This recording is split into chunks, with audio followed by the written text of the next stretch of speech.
Êtes-vous juste avec vous? Voyons ce qu'il en est. Prenez une nouvelle page dans votre cahier. Aujourd'hui, l'exercice consiste à répondre à 4 questions. Après chaque question, interrompez la vidéo. C'est important car la formulation de votre réponse va sans doute vous demander quelques instants de réflexion. Prenez-les et notez bien votre réponse dans votre cahier. Voici la première question. Que pensez-vous de vous quand vous réussissez? Deuxième question. Que pensez-vous d'une autre personne quand elle réussit? Troisième question. Que pensez-vous de vous lorsque vous échouez? Quatrième question. Que pensez-vous d'une autre personne quand elle échoue? Maintenant, comparez la réponse que vous donnez quand il s'agit de vous à la réponse que vous formulez quand il s'agit de quelqu'un d'autre. Y a-t-il un écart? Si oui, prenez-en conscience et observez dans la vraie vie ce que cela vous amène à faire pour le compenser. Je m'explique. À la question sur la réussite, si vous avez répondu à votre sujet que c'est facile et au sujet d'une autre personne qu'elle a du mérite, il est probable que vous soyez très exigeant avec vous-même et indulgent avec les autres. Dans ce cas, donnez-vous la place que vous accordez aux autres. Soyez attentif à ne pas prendre systématiquement toutes les tâches rébarbatives. Ne vous employez pas spontanément à soulager les autres, vous libérerez ainsi une croyance lourde à porter et votre vie en sera facilitée.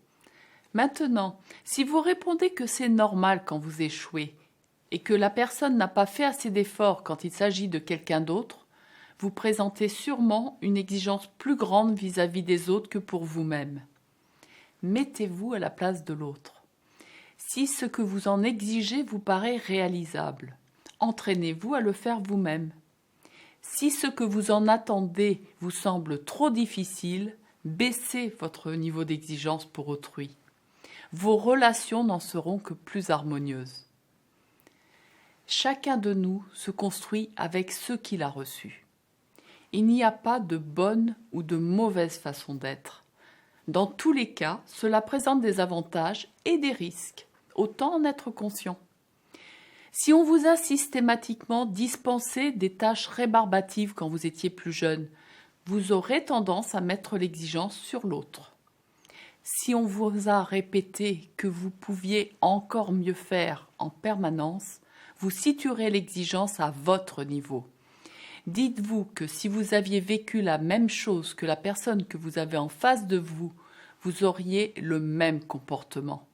Cela rend plus tolérant. Pourquoi je vous fais pratiquer cet exercice? Pour alléger vos relations avec vous-même et avec les autres. Et en rendant les choses plus légères, rappelez-vous qu'on perçoit mieux son guide intérieur.